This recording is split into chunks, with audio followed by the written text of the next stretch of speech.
I'm Charlie Bright of Gold Derby, and I am here as part of our Meet the Experts television animation panel with Jane Wu from the Netflix original animated show Blue Eye Samurai. First question I wanted to ask you is, what were some of the inspirations behind the look of the series and its characters? Because it's so distinctive, and it really takes you away with how with the details of it. Uh, by the way, thank you for having me here. Very happy to talk about the show and chat with you. Yes, Blue Eye Samurai was a huge undertaking in that it's adult animation, and really nothing has been done like this before. Um, I knew that if I did anime style, I would be dead in the water. Excuse me. Mostly because there has been great samurai anime shows out there already. I wasn't going to do any better. So I knew I had to create a lane for this show and for ourselves to kind of exist. And so what I did was I just kind of looked back into my childhood of some of the things that really affected me visually in this culture. And one of them is bunraku puppets. These puppets are about 3 feet tall. They're about close to 100 pounds. And they're operated by two to three puppeteers. And these puppets they don't tell kid stories. They tell very, very adult stories. Back in the day when, you didn't have television, this is like a 200-year-old art form. So back in the day when you didn't really have any type of way, no movie theaters, no radio or anything like that, they would do no stages or bunraku puppets to kind of tell stories for the general audience. And I just remember how beautiful they were and how haunting they were in terms of their stylized movements. So a lot of the characters' visual look came from that proportion, and some of the motion in the way we design their animation is designed after how the puppets move and their stylization and moving, because we don't want to get too real into the uncanny valley, right? Into how we depict these more grounded characters. But Bunraku seems to have this very beautifully stylized movement that they were able to create with the puppets when they animated. The other thing we did was line quality is very important because it's animation. So we tested so many lines to see what would work. And in the end, one of my favorite anime movies of all time is Tikan Concrete. And I kept going back to study that for many reasons. And one of it was for a lot of the line quality that they had, because I also wanted to harken back to the old 60s Disney animation, the Xerox lines, the old Xerox lines, because our characters are CG, but we did a toon shading flat surface to them so it would mimic a 2D feel of it.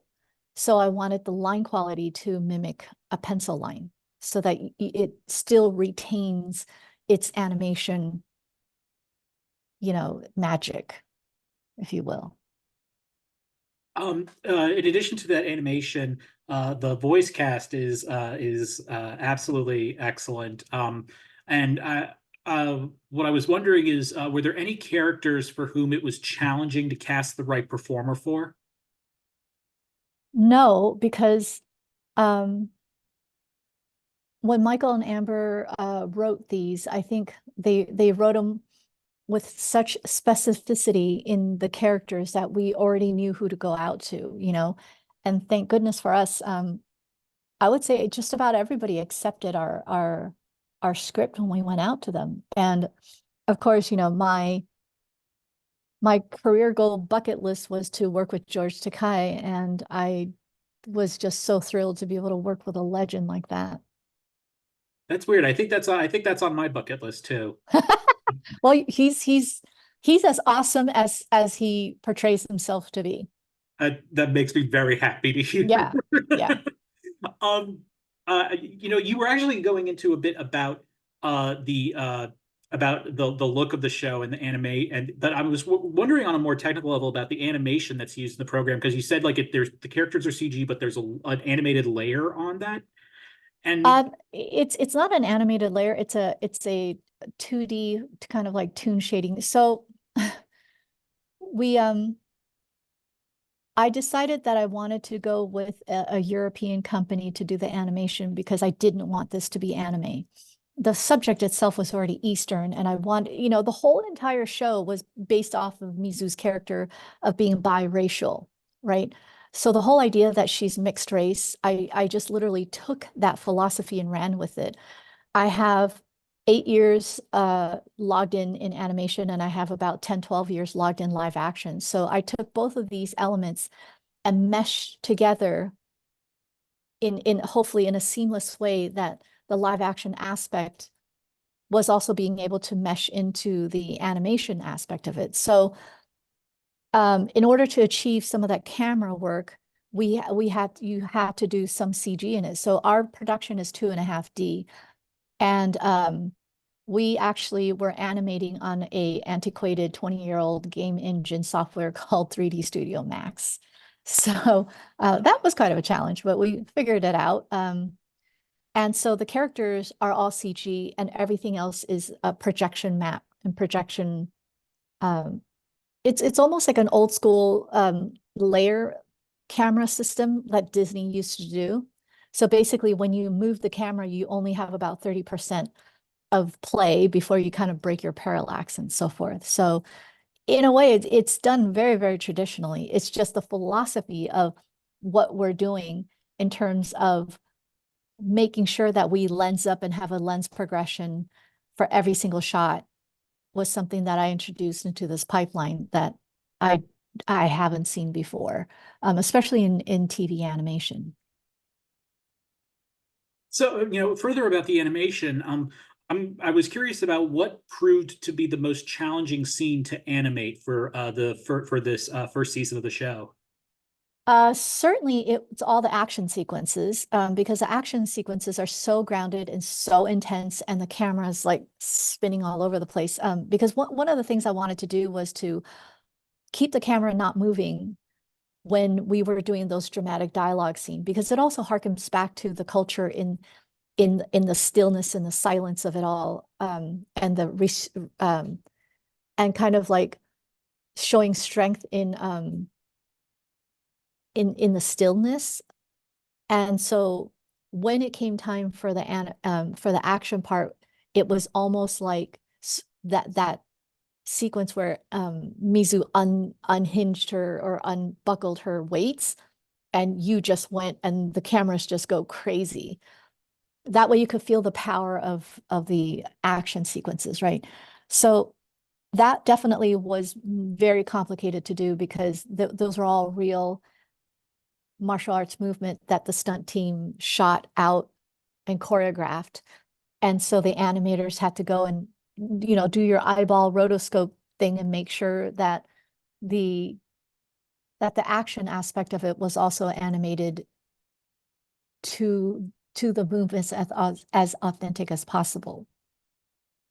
And are those challenging scenes, like those fight scenes? Are they also at the same time? Are they also enjoyable to animate and put together? I don't animate them myself. I assume it's not fun because it's very hard. But I think I think our overseas studio, Blue Spirit, did such a fantastic job, and they rose up to the challenge every time. We just kept pushing and kept pushing. Me myself, I love action. So anytime an action scene comes in that really elevates the story and the character and what happens, it just makes me want to jump up and yell. So there was a lot of jumping up and yelling in our work days. Well, Jane, we thank you so much for joining us, and we look forward to seeing you on our panel in just a little bit. Yes, thank you. Thank you for having me. I'm Charlie Bryan of Gold Derby, and as part of our Meet the Experts television animation panel, we're speaking today with Vivienne Medrano from the Prime Video animated series Hazbin Hotel. First question I wanted to ask you is, I realized that the pilot for this actually came out several years ago. In 2019. Pre-pandemic, in the long, long ago. What accounted for the several years in between the debut of the pilot episode and the premiere of the full series? Well, a few things. The biggest being that animation just takes a very long time, so it took a while to actually make the season. But the other part of it was just kind of finding it a home. I created the pilot independently. I did it pretty freshly out of school, so I was kind of like very, very green to the industry. I hadn't really worked at a major studio. I'd done freelance and things, but almost entirely like virtual. And so it was really an interesting process to go, wow, this project did well. Let's find it a production company to partner with and take it out and see what it'll become. And so that obviously just took time to A24 came in and were amazing partners, and then we were kind of figuring out how to go about doing the series and then creating the first season. So all that just took a while, just because of how fluid and how different and how kind of experimental the show is. But I'm very thankful that it got to kind of take the time it did, because I feel like it shows on the screen. One of the things that I noticed that stuck out to me so much is how many people from the world of theater and Broadway are in this show, from your main characters to like Alex Brightman, Jeremy Jordan, Patina Miller, all these great people. I think there must be at least 10 Tony Awards between the whole cast of this show. And I'm curious as to how come so many Broadway or theater actors were cast in this series. For sure the biggest reason is because it's such a classic musical, so it just made sense. But for me, I'm also I really, really hold dear to my heart that animation and musical theater go very, very hand in hand. And if you look at some of the big Renaissance musical animated films from Disney or DreamWorks, usually the singing talent and the voicing talent came from that Broadway world. And I think it really shows to the talent of both sides of the industry, the theater world and the animation world. And I think to me, I wanted to kind of follow in that tradition of really going to that source, because it just makes the most sense. And I'm very particular about how my characters sound and how they would sing, and a lot of the inspiration for the characters when I was creating them all through my life, because some of these characters came from high school, even as far back, or middle school as far back. And I found a lot of inspiration through the Broadway soundtracks I would listen to. I would just imagine my characters singing, and I would imagine even just the soundtracks themselves. I would imagine those characters singing, but in a much more animated cartoon way in my head. And so it made a lot of sense to go to that world. And it's also a world that I really admire and draw a lot of inspiration from visually as well, just, in the performances and the exaggeration. And I think that both worlds have an element of suspending your disbelief that is shared. And I think that's why they work so well together. So it was very, very inspirational also to be working with actors who I was familiar with. I'd either see them on stage or heard them on a soundtrack, and to have them a part of this just also was very special. On the other side of that, with this show being, like you said, basically a full-fledged musical every episode, was it always part of the plan to have original songs in each episode? And how did Sam Haft and Andrew Underberg become the right fit to write the show's original songs?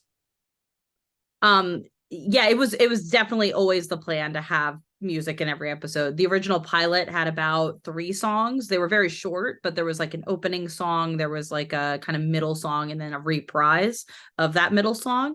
And so it made a lot of sense to have more than 1 song per episode. And it felt really nice with them too, because it just felt like there could be like one kind of nearest the front and one nearest the back, or wherever they ended up falling.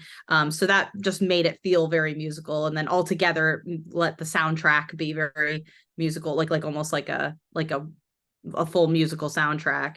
And when it came to Sam and Andrew, I actually discovered them through working on my other series called Hell of a Boss, which is a very similar tone in a very shared universe. So it was a very like good place to find people who would eventually work on Hazbin. And they basically, I had them do a like K-pop. I was like, I need a K-pop sounding song or like a J-pop sounding song.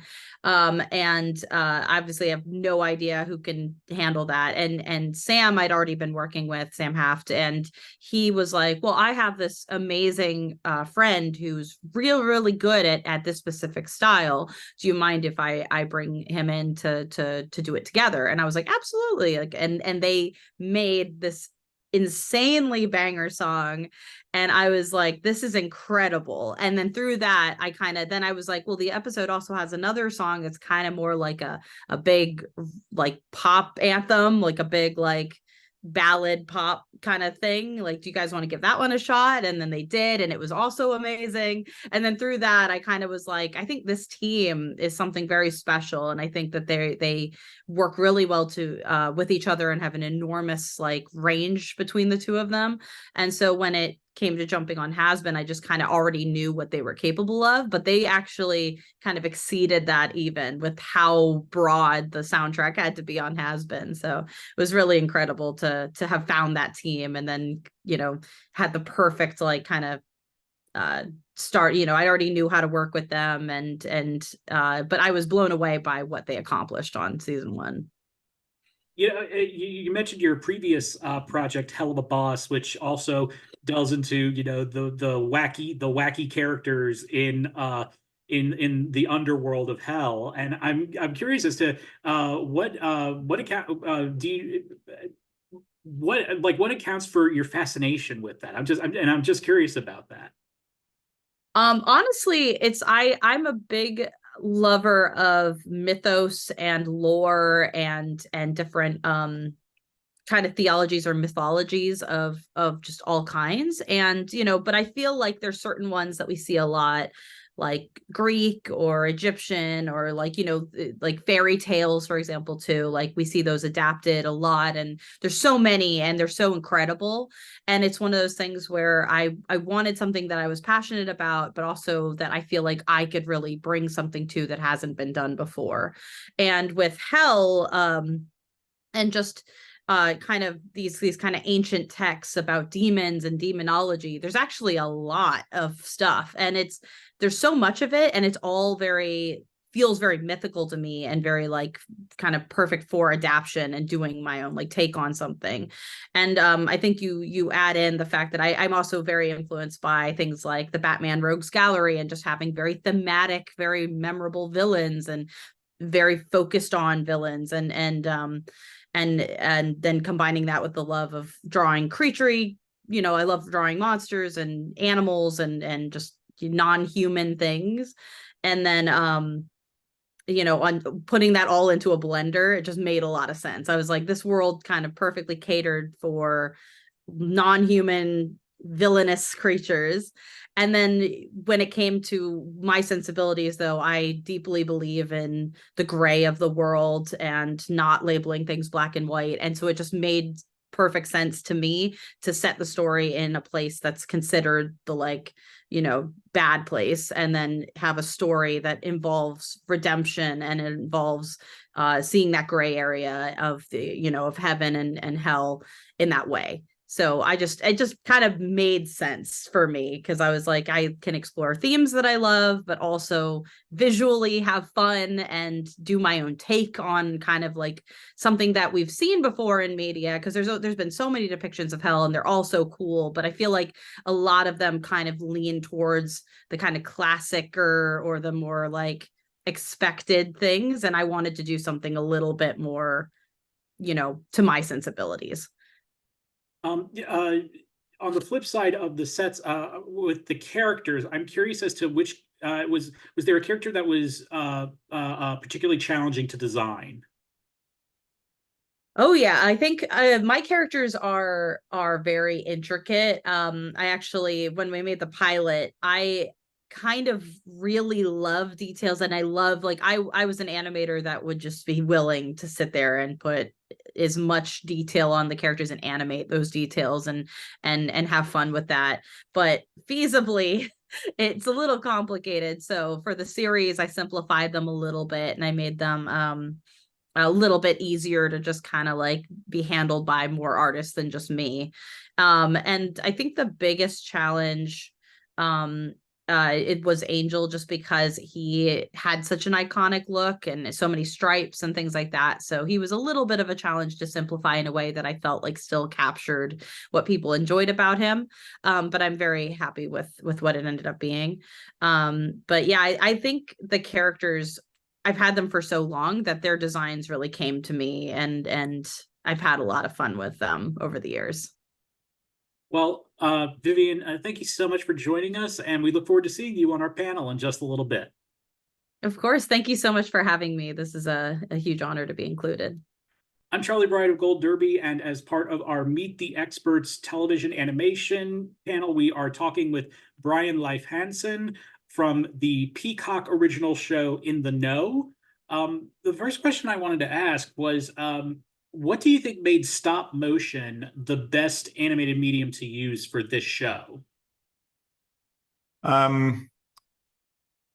So there's theories, and I think like what really fits the NPR sort of like theme, the sort of national radio theme, is the sort of slightly old-fashioned, tactile way that is sort of that feels very much like that could be performed by puppets.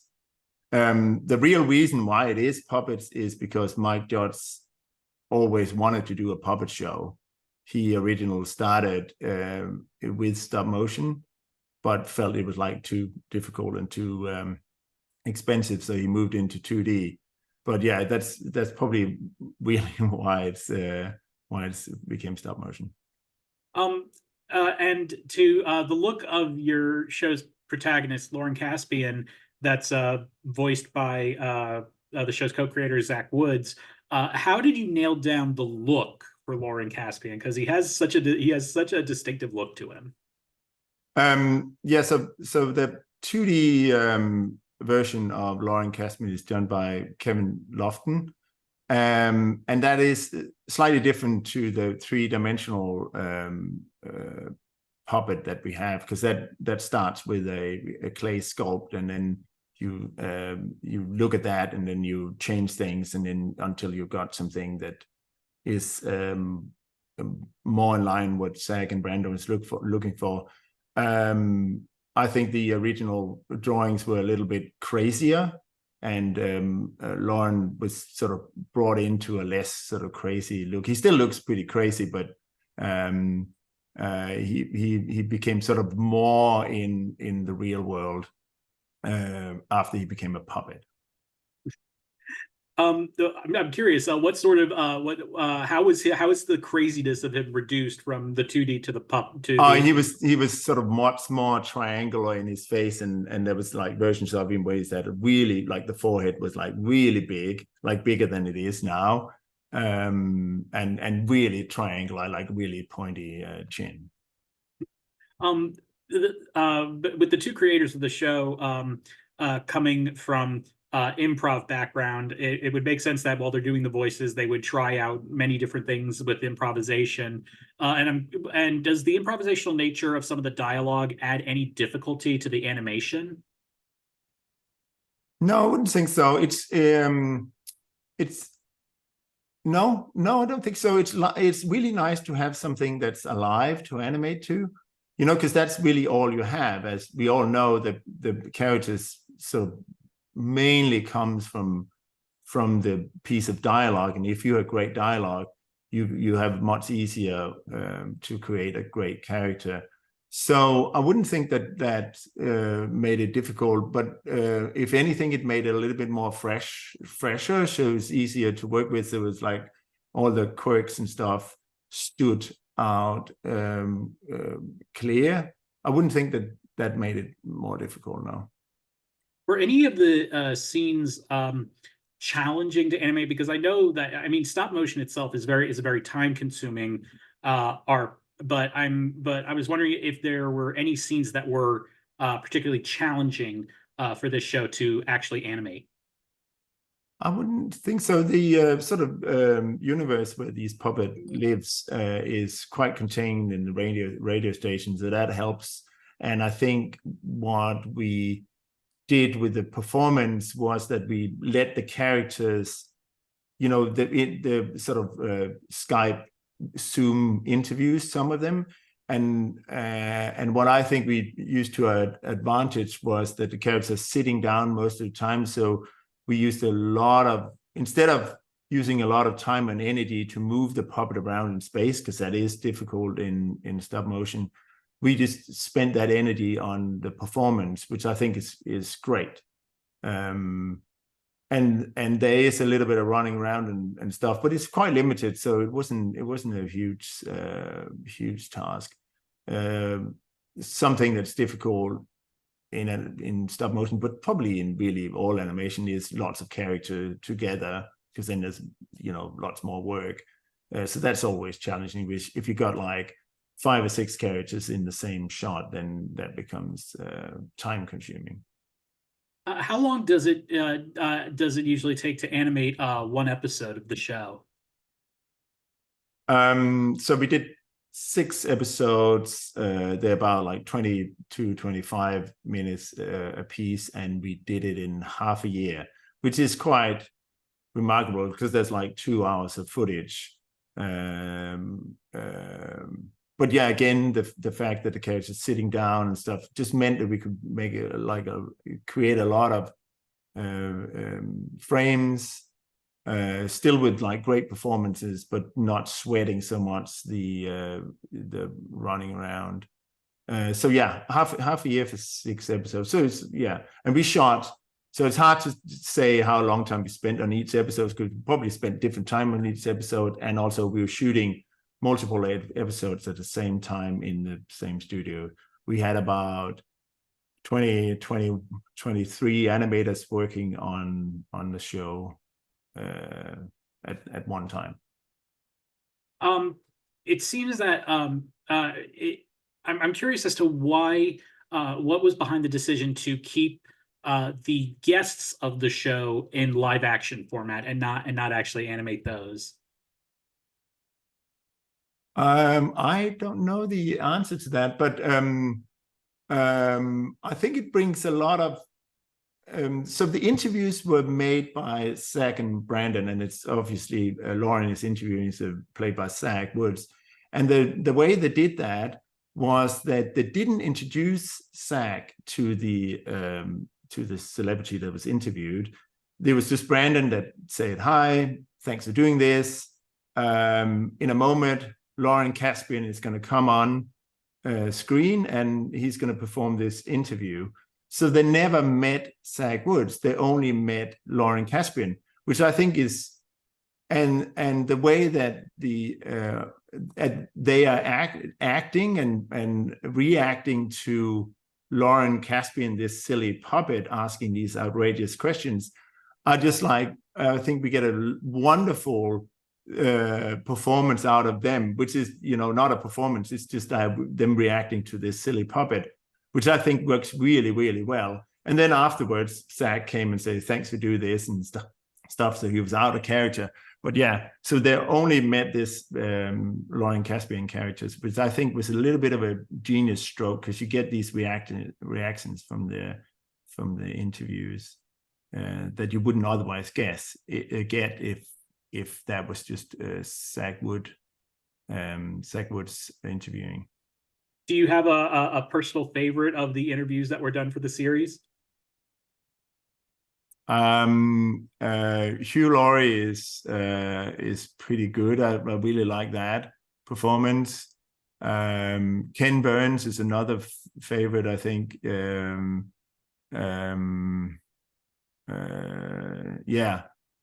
and just the way that I really like the way that people are reacting to Lauren and his ridiculous mind. It's so wonderful. And they only thought that it was, they thought it was an actual like NPR program where they were being interviewed before? But no, they didn't know there was like a show. So okay. Yeah, yeah. Okay. Well, Bryan, thank you so much for joining us. We look forward to seeing you on our panel in just a little bit. Thanks for having me. It's a pleasure. See ya. I'm Charlie Bright of Gold Derby, and as part of our Meet the Experts television animation panel, I'm speaking with Bryan Lee O'Malley and BenDavid Grabinski from the Netflix original show Scott Pilgrim Takes Off. First question I wanted to ask you, and I'll put this to Bryan first, and BenDavid, if there's anything you want to add on to it, please do. What made you want to revisit the story of Scott Pilgrim and these characters after being so iconically done as a film a couple years ago? Yeah, I mean, that was the first question I had to ask myself. But you know, it actually, like, Netflix and Edgar had spoken. Edgar Wright, the director of the film, had already spoken, and I heard Science Saru was interested, and they're one of my favorite Japanese anime studios. So once I heard that, I couldn't stop thinking about it.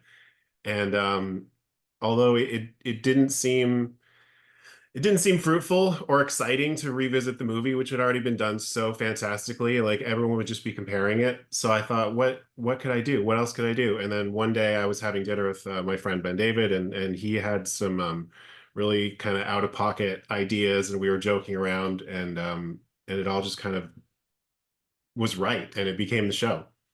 Yeah, Bryan's gut instinct was that he didn't want to do the same story for a fourth time between the books and the movie and the video game.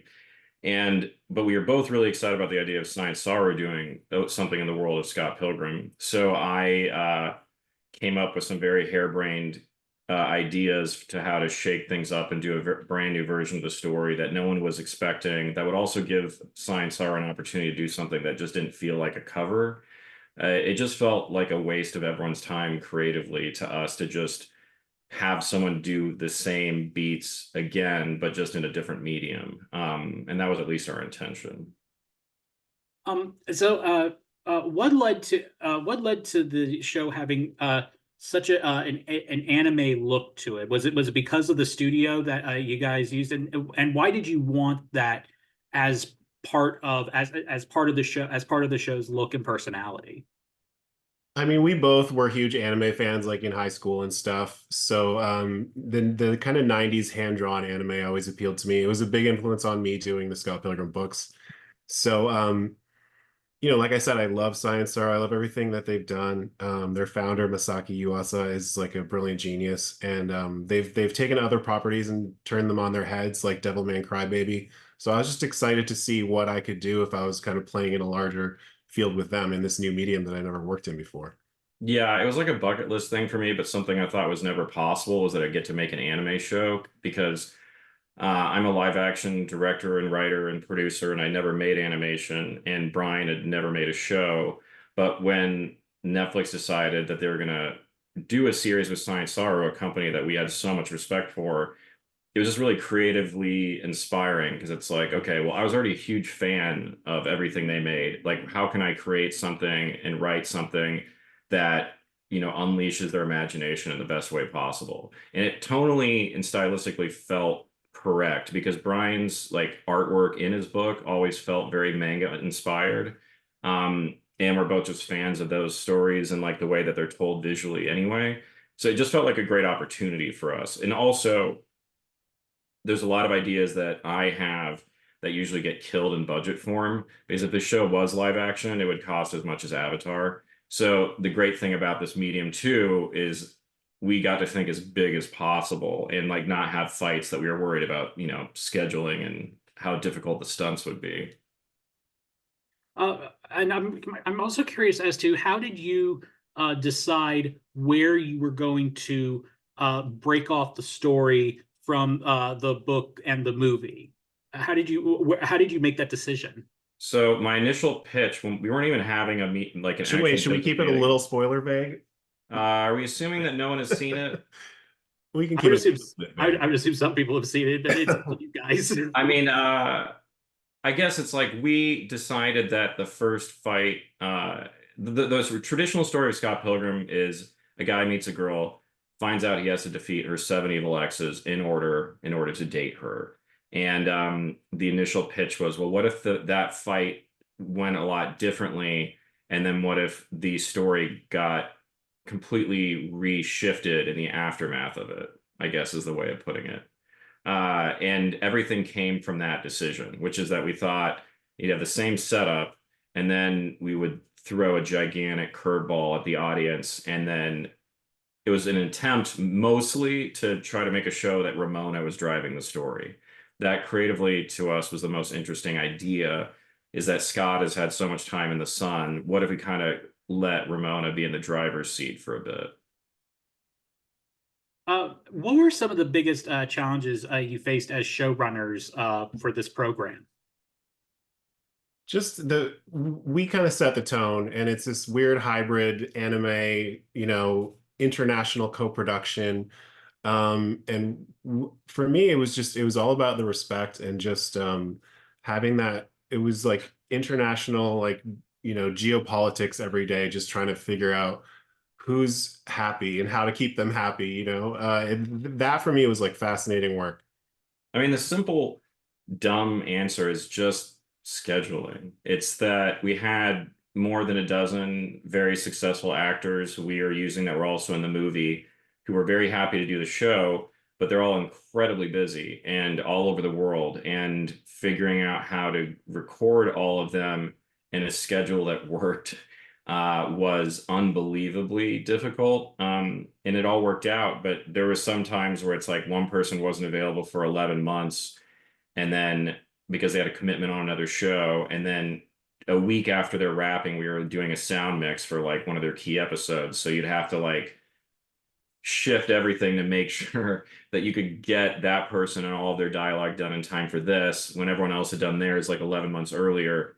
Just a lot of sort of chaotic things in that sense. But otherwise, the difficulty was just we wanted it to be fresh and exciting and different and kind of risky. And we sort of created a lot of, we created problems for ourselves just by virtue of not wanting to do the expected version of the show. You mentioned that you have these voice performers, and it was, I think, all the main English cast from the movie returned to voice their characters in the show. I'm curious as to was there a voice performance that I don't want to say was better than the others, but was there one that surprised you in terms of what you ended up getting that you weren't expecting? There were definitely a few that were even surprising themselves. I think for some people, it was kind of their first animation work. Johnny Simmons in particular, who played young Neil. I remember he was just on Zoom, and he was a tiny little window, and I just remember him cracking us all up from that tiny little window all day. Yeah, there's some people made things much funnier than I was even expecting them to be. I mean, the really fun thing is just you'll think about a line for 2 years, and then someone comes in, sees it for the first time, and then they're coming from it in such a left field way that you were not expecting. I'd say that everyone who I thought would be great was great. Ellen surprised me just in how much she went for it, who played Knives Chow. Like, I knew she'd be good, but she had zero animation experience, and she was doing everything at 1,000 miles per hour, and brought so much personality and energy to the character that I thought it was incredibly additive. And she just had such a great attitude. But I was very happy with everyone, and I was happy that Brandon Routh was as funny as I thought he would be. He's been in everything I've made, and I just always think he's like an A+ goofball, and he doesn't get to be one enough. So Unsung hero. Yeah, he really does. He really is underrated. It needs to be seen more as a comedic actor because he is very funny. Music is so integral to this story on so many levels. What was it? What was it like to get the right sound for the music for the show? I mean, the first thing we did was hired Anna Monoguchi, who had done the music for the Scott Pilgrim video game. And I knew from their other work that they could do pretty much anything. They're real chameleons. So it was their first show. We teamed them up with BenDavid's good friend, our good friend, Joe Trapanese, who's an amazing composer. He's done a million things. Yeah, and he does all of my stuff, but he had worked together with like Daft Punk and some other bands doing some scores. So we thought, well, it might be really interesting to mix them together. And then it became music is so much of the show. I mean, we wrote music, we wrote a musical. I'm now like in some sort of music writers guild thing. I have like a lot of music writing credits on this show, which I've never had before. But we would split up the work where Bryan would work on the original songs, then I would work on the score because there's just so much to deal with. And then we would like share with each other like where we'd ended up on things. And then we didn't even have a music supervisor. Like Bryan and I just picked all of our needle drops too. It was like a very intensive process doing all the music. And like I flew to Nashville to do like for our orchestra of it. And then the soundtrack, I think I spent more time on than the actual show. I can't believe even accurately describe how many meetings I had to have about our vinyl soundtrack release, which I think I'm very proud of. I think it's a very cool looking object to put on a shelf, and it's a good mixture of music because there's so much stuff. I have to figure out what was going to be on there. But I mean, I say most of the time that I make movies and TV shows to put music in them. It's like a big mixtape. Yeah. Yeah, it's one of my favorite parts about the job. I whenever I'm writing, I'm thinking about music. When Bryan and I were writing, we would always send ideas back and forth. It feel like half the songs that are in the show, it's like almost 50-50 between the two of us, where we just accidentally like half the end credit songs are mine, half were his. But our rule was everything that was in there we both had to like. But Scott Pilgrim is music. I mean, it's about people and bands. There's always a strong musical element, and we just needed to figure out a way to do that, but also not feel like it was a retread, but still have an homage to the other elements. Well, I mean, man, the songs for animation, we had to make up the songs months and months earlier than anything else, just so the animators could get their hands on them. So that was its own challenge too. But it was, I feel like my whole brain was exercised making this show. Yeah, I mean, out of anything I've ever made, you had to just have so many different approaches that you have to handle, from music to performance to sound to editing to everything. And then also just the logistics of making a show with an international company that's never had an outside showrunner, or English speaking showrunner. So every part of it was just, an adventure that there was no real rule book to But fortunately, like, we were in such safe hands with Science Sorrow, because they really are all they're cracked up to be. They're perfect. I mean, I've been a huge fan of theirs ever since they did this episode of Adventure Time called Food Chain. And I had gone down a rabbit hole after seeing that and like checking out all of their stuff. So when Bryan said they were going to do the show, that is the jet fuel that just makes you feel like I have to do this. It makes all of it worth it, because at the end of the day, they're just going to deliver on a level that there's just so much specificity to their work. There's so much like joy in the design. And I just feel like grateful that we got to work with them. Yeah. Once they were on board, I knew we could put everything together and make something that's really, really magical for the fans. And I think the response has been really great. Well, Bryan and BenDavid, thank you so much for joining us, and we look forward to seeing you on our panel in just a little bit. Thanks. Thank you. I'm Charlie Bright of Gold Derby, and as part of our Meet the Experts television animation panel, I am joined today by Jane Wu from the Netflix show Blue Eye Samurai, Vivienne Medrano from the Prime Video series Hazbin Hotel, Bryan Leif Hansen from the Peacock series In the Know, and Bryan Lee O'Malley and BenDavid Grabinski from the Netflix show Scott Pilgrim Takes Off.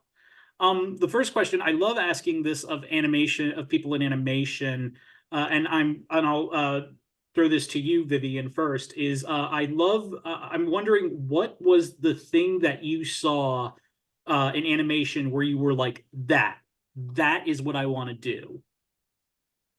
Oh man, I like to cite Bambi, because while it's not my favorite movie of all time, I was an enormous I was very outdoorsy, and I love animals. I still love animals. But when I was a kid, I really wanted to potentially go into something, I was like a zookeeper or an animal trainer or something like that. But I would draw constantly, and I loved cartoons and I loved things like that. But it was when I kind of connected the dots of like what animation was, which I actually did at a very young age. I used to pause the screen and just I was like, that's a different but it's a cartoon, so it's a drawing, but like that's a different whoa. And the way I kind of decided it was for me was specifically with Bambi. I grew up on the East Coast, so we have a lot of deer, and I've always loved how deer move and how they look and everything like that. And that movie has like realistic movements of deer, and it just occurred to me, I was like, wait, I can like draw and make like cartoon looking animals like move like real animals. Like I can make that can be done. And I just was like, okay, well, game over. Now I can have animals around without like, specifically that being my job, and also draw. So that was how I discovered. And what about you, Bryan and BenDavid? It's funny because I wanted to be a comic artist growing up, and then I couldn't draw, which is what led to me to decide I wanted to direct live action. And then I ended up coming full circle on this show, which is I love animation and I've always loved art. And if I had it my way, I would have been like, a Jim Lee type or something. But unfortunately, I can't do it. Yeah, I wanted to be a comic book artist too. But first of all, way back then in the early 90s, there was just no women doing it. So I opened up a comic book store to combat that. And we would have Comic-Con. We would have to go to Comic-Con because, I have to sell my 25-cent bins somewhere. And I would put up my table out there to draw, and I would get these comments like, "Hey, you draw pretty good for a girl." I'm like, "Yeah, thanks, you too."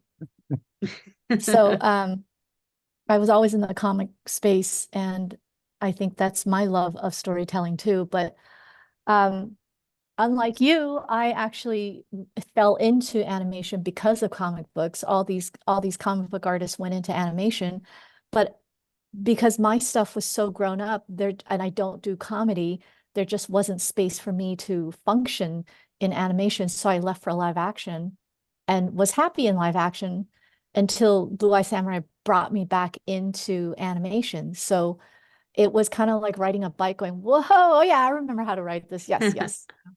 I can relate to the stumbling just like into it, because my original like fantasy was that I would be on a Jim Henson movie doing the puppets, puppeteering, but I didn't know how to get there. And if I knew that Jim Henson had a shop in London, which seems a little bit closer, I would probably have gone there, but I didn't know that. So I just did something else for a while, and then I was like, when I was like 24 or something, I went, no, now I'm gonna try. And then the only thing that was available was 2D. So I was like, oh, well, I need to start somewhere.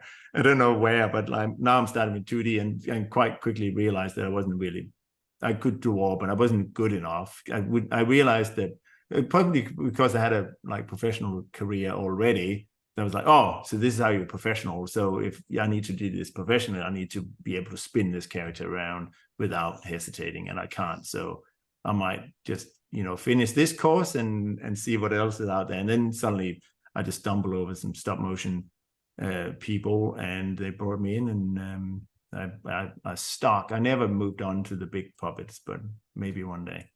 Well, I do want to say that things that made me obsessed with animation for life were very vividly and specifically Batman Mask of the Phantasm and the first time I saw Akira. Those are the two things that to me just shredded my brain to a point where I felt like my love of movies, the mediums are just completely equal to me, where it's like those were like I don't have a preference between either. It just felt like those made it feel like everything is a level playing field. Because I still think that Batman Mask of the Phantasm is the most emotional and character based of any of the Batman movies. Mhm.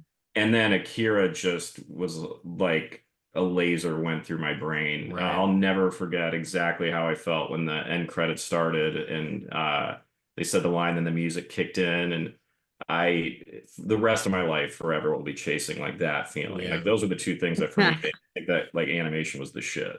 When I when I was in high school, it was like 1996 or something, and no one knew what anime was, and I edited a VHS tape to show my English class. I remember I had some of Akira, like the bike chase in Akira, and I had maybe like Record of Lodoss War, and just like all different genres. And I was just like, please watch anime, but no one did. But now Yeah, I'm still kind of doing the same thing all these years. I think like you, I grew up in the East, and not the East Coast, but the Far East, right? And so I grew up with a staple of anime. So when I got to this country, I was like, why are you guys not watching anime? And this was a long time ago, like in the 80s. Mhm. So it's great to see animation take a foot here, and especially adult animation, because we do it all day over there and it's normal. And it seems to not be a normal thing here in the West, which is weird because animation is not a genre. It's just another story delivery vehicle. It's a Yeah. medium. And it Yeah, can, go ahead. sorry. Go ahead.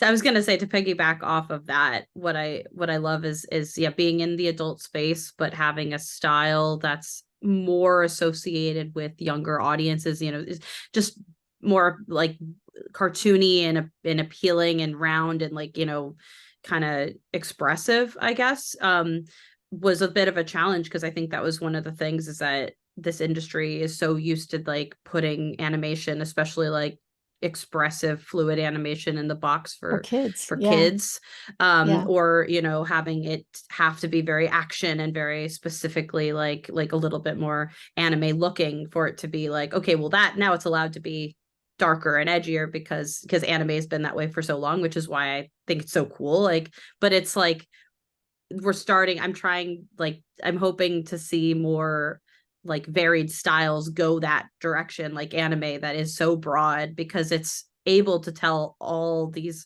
incredible stories, from like love stories to dark and like to horror, and like those are things that like I want so badly for like the whole world to be able to do. Like it's so cool. Like I love that about anime and the Eastern world. Like it's the coolest thing ever. So And it does kind of feel like if it is adult animation, usually it's usually geared towards something comedic. Where if it's done that way, and so That's like what right. you're doing, Jane, is but we've seen shows that have like I think all of your shows are really pushing that boundary. I think a show like BoJack Horseman, the Yeah. fact that it can have you laughing like crazy 1 minute, and then the next minute gives you the most emotional gut punch that you usually think would come like in like a David Chase series or something like that. It's crazy. I'm also moving on from what inspired you. I'm curious as to what's the most recent animated thing you saw, whether it was a movie or a TV show, maybe even a music video, where it just blew you away. You just found yourself being completely floored by it. And I'll start with you, Jane. What about you? I think this was like 4 years ago. I saw a Gobelin student film about two samurais, and it was a hybrid of, you could tell some of it was, it's technically, if you have the eye, you can tell that the characters are CG, but they drew over it, and it was so astonishingly sensitive. And just, what students are able to do now with the technology. Now I'm going to sound my age, but with technology and so forth, it's just absolutely amazing, these student films. What Yeah. about you, Bryan Lee? Bryan Life, because we had another Brian here, but Bryan Life. Sort of maybe the same thing. I think the mix of the media is pretty exciting. No, it's a little bit old now, but Spider-Man Into the Spider-Verse just looked different because they did they invented something new that then everybody trying to like emulate now, and we are even thinking about drawing on top of our puppets because it just gives a a different kinds of look. But yeah, I love seeing something that's taking something we all know and just changing it into something completely new, and nobody could have thought about that before they actually see it. It's pretty exhilarating. Yeah, the new TMNT movie along the same lines as Spider-Verse, that really blew me away. Plus, we were working on our show at the time, and the way they overlap the voice actors and stuff was really, really impressive to me, just on a technical level. Yeah, I mean, I could say something cooler and more obscure, but I'm still just so endlessly fucking impressed with the Spider-Verse movies, especially the new one. And the way that they varied up the looks between the different universes, where they weren't they didn't just settle to do the exact same aesthetic as the previous time, but the use of music and the visuals and everything with that, I just find so inspiring. And I do think that they've become, for American CG animation, they become like a real sort of sameness to design, or an overemphasis on like trying to be realistic instead of just being like having really interesting specific design work. I think that is I feel like that and Turtles were very inspiring to me, and it just felt like we're not going to get into as much of a rut for those things. And how about you, Vivienne? Yeah. I mean, as far as recent, I would just have to pair it. The Spider-Verse, the latest Spider-Verse movie was mind-blowing. But to go a little further back for me, I mean, I love the 2D world. It's very much my world. And I what's amazing about CG is that it's come so far, and like the styles that they can emulate and like the way they can capture the techniques of 2D is just surreal and so incredibly impressive to me.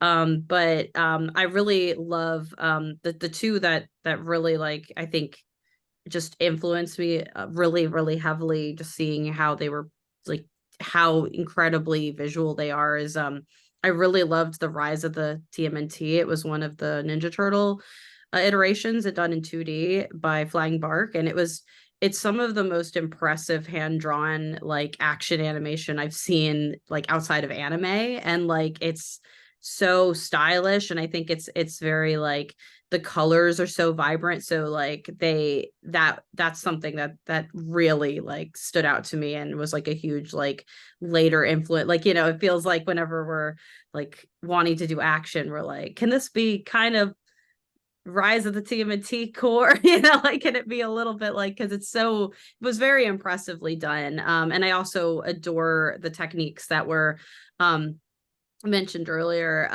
about like the combination of CG and 2D done in things like Arcane, which I also adore Arcane. I think it's phenomenal, like such an experimental like TV show for animation, like to be done on this like cinematic level that's so unique, and like, but has this combination of like 2D effects, which I think makes the CG like pop in this really stylistic way. So I really like the combination of CG and 2D, especially when it comes to like the effects, because 2D effects are just so striking, and I think there's something about the stylization of them in combination with like really realistic and incredibly detailed and artistic CG, which we see more and more nowadays. It's so cool. I just want to say that one of the things that impressed me the most lately that I watched was I just rewatched City Slickers. And and I'm a big hand-drawn 2D guy, and I don't know why we stopped having hand-drawn animated opening credits. Who stopped that? Mm-hmm. And I sue whoever made that happen. Like, you got Ruthless People, Honey, I Shrunk the Kids, like Mad bring World. that back. Like, Mad. yes, I mean, Pink Panther movies. Pink Panther, yeah. Bring back animated opening credits. That's my demand to nobody. Yes. Yeah, bring back 2D. I feel like the last one I saw was I think one of the it wasn't Batman, it was Harley Quinn. I think the Birds of Prey movie maybe had animated opening credits, and I was like, yeah, that's cool. I missed that. It was either opening credits or like a really, really early monologue or something like that, very near the start of the movie. And I loved that. Game of Thrones ruined that.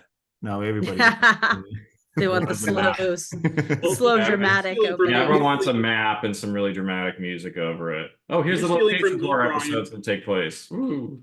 You're stealing from me, Brian, because I blame everything on Game of Thrones. No, okay. That's interesting because when I pitched my show, I said I want to do this like Game of Thrones, what Game of Thrones did for TV. I want to do what Blue Eye Samurai is going to do for TV animation. It's so funny because they Science Saru said that their Devilman Crybaby show, their pitch was it was going to be their Game of Thrones, and I can't really see it, but that's my favorite thing. I love when someone says this is going to be my blank, but it is so incredibly different that you like are like, I don't even see the issue there, but I love that you were inspired enough to be chasing that, because a lot of times when someone says, well, it's gonna be my next Game of Thrones, they're like, well, there's gonna be a bunch of people vying for powers, and they live in different places, and there's a dragon, Right. Well, Game of Thrones. I suppose when, I think what Game of Thrones did for TV was to elevate television, and they took a feature level quality and jammed it into a TV schedule. And having worked on Game of Thrones, that schedule was insane. But learning how they did that, I knew how to build that same pipeline for Blue Eye Samurai. So I suppose that was the only comparison, because we had no dragons in our show. That's the perfect comparison. Very specific. Right. It's very specific. I mean, I understood when you said it. It's more about quality. I It's decided when they said Devilman Crybaby, which I'd watched that show like 4 times, and if I had any show to compare it to, I can never think. And I think what they meant was something that feels like has a giant production value, but feels very adult. And then would take something that was usually niche and try to make it feel like as big and eventful as for possible. everyone. Yeah. And so the last question I wanted to ask here is just, since we're an awards site, I like to have a little bit of fun, and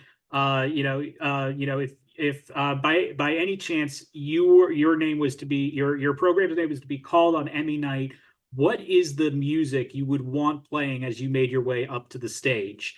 And I'll start with you, Brian. I don't know. It's a really hard question for me, and I don't actually think I'm going to be on stage if this show wins, because I think like Zach and Brandon and Mike Dodds are going to be there. But so I don't know. Yeah, no answer to that.